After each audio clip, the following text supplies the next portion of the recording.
Hey everyone, welcome to this explainer. Today we are embarking on a pretty fascinating geographical and legal journey. We're going to start right on the Philippine shoreline and then move steadily outward into the vast ocean.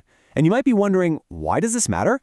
Well, because these invisible lines in the water dictate literally everything from high-stakes global geopolitics down to who actually gets to catch fish. Along the way, we'll be decoding the complex and honestly sometimes conflicting legal frameworks that define exactly what makes up the nation's territory. So let's dive right in. Okay, here's a quick look at our roadmap for today. We'll start by defining the core, then explore the archipelagic doctrine. From there, we'll untangle local versus global law, map out the maritime zones, and finish up with fading sovereignty. All right, part one, defining the core. Before we head out into the water, we really need to look at the absolute center of it all. Take a look at how incredibly specific the legal definition of territory actually is, based on Article 1 of the 1987 Constitution.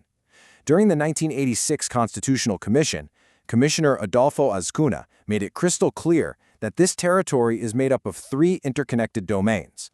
First, you've got the terrestrial domain. That's the physical land. Next is the fluvial domain, covering inland and internal waters. And finally, the aerial domain. And actually, this isn't just the clouds. This legal domain extends directly above the land and water, stretching all the way up to where outer space begins. So territory isn't just a flat map. It's literally a three-dimensional column of sovereignty. Moving on to part two, the archipelagic doctrine. Because, as we know, the Philippines isn't just one giant continuous landmass. The 1987 Constitution makes a super bold claim here. By legally declaring that the waters connecting the thousands of islands are internal waters, the state is basically taking the ocean and the islands and wrapping them together into one unified, cohesive whole. Think about that for a second.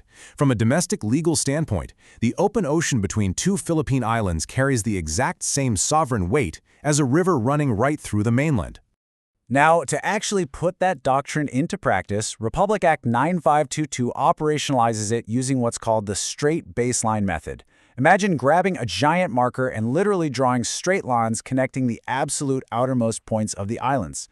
Doing that for over 7,000 islands is obviously a massive undertaking, but legally, everything inside that drawn perimeter is enclosed as the archipelago. It's a highly practical statutory tool used to establish that physical boundary.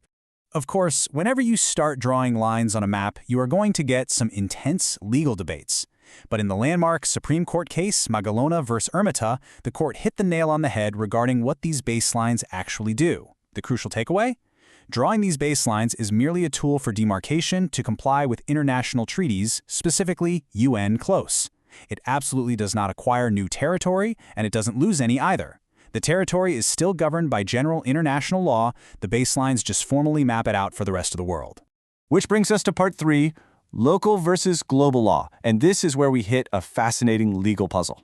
We can see a direct head-on conflict play out right here. Under the 1987 Philippine Constitution, national sovereignty is fiercely protected by classifying those connecting waters we talked about as internal. Traditionally, that means foreign vessels have zero right of innocent passage.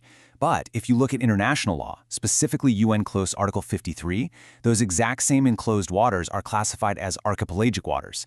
And that classification actually does allow for foreign vessels to pass through designated sea lanes. So we've got absolute local control clashing directly with international navigation rights.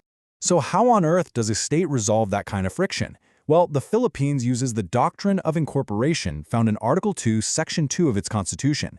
This doctrine essentially allows the state to adopt generally accepted principles of international law as part of the law of the land.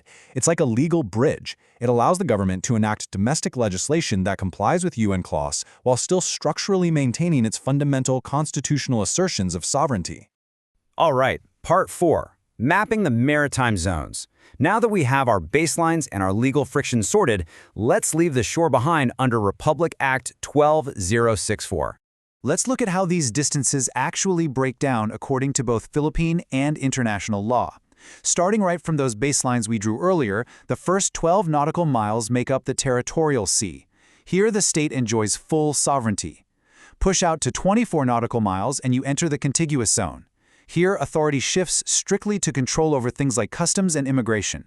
Finally, stretching way out to 200 nautical miles is the Exclusive Economic Zone, or EEZ. Out here, the state holds sovereign rights specifically over the natural resources. Which perfectly leads us into Part 5, fading sovereignty moving outward. Because those labels, sovereignty, control, sovereign rights, aren't just synonyms. This is where it gets really interesting. Think of your connection to the state exactly like a Wi-Fi signal on your phone that drops a bar the further out you go. In Step 1, the territorial seat, you've got full signal, absolute sovereignty over the waters, the airspace above, and the seabed below, subject only to innocent passage. Move out to Step 2, the contiguous zone, and the signal drops a bar. The state no longer has full sovereignty, just limited legal controls strictly to enforce customs, fiscal, or sanitary laws. Finally, at Step 3 out in the EEZ, your signal is really faint. The state doesn't hold sovereignty at all, it only holds sovereign rights. That strictly means the rights to explore, exploit, conserve, and manage the resources found there. But here's the catch. Even with this fading Wi-Fi signal of sovereignty, there is an absolute constant back home. Article 12 of the Constitution strictly mandates that the marine wealth found within all of these zones, from the archipelagic waters right on out to the 200 nautical mile edge of the EEZ, must be protected by the state. That wealth is reserved exclusively for the use and enjoyment of Filipino citizens. So, while the legal authority over the water itself degrades, the right to the resources within it remains fiercely, fiercely protected. Now, all of this isn't just some theoretical classroom exercise. The exercise of these outward jurisdictions is heavily tested and validated by international tribunals. Most notably, the South China Sea Arbitration, PCA Case No. 2013-19, applied the UN close framework to these exact waters. It formally validated the Philippines' maritime rights and zones on the global stage. It's a really powerful example of how domestic laws interact with binding international legal decisions. So, we've journeyed all the way from the absolute sovereignty of the internal waters out to the resource-focused edges of the exclusive economic zone, which leaves us with this final, absolutely critical thought to ponder. When a state's legal power inherently degrades like a fading signal out in the vast ocean, how firmly can international law actually hold those invisible lines against the intense pressures of real-world disputes? Thank you so much for joining me on this explainer. I really hope this helped map out a complex topic for you, and I will see you in the next one.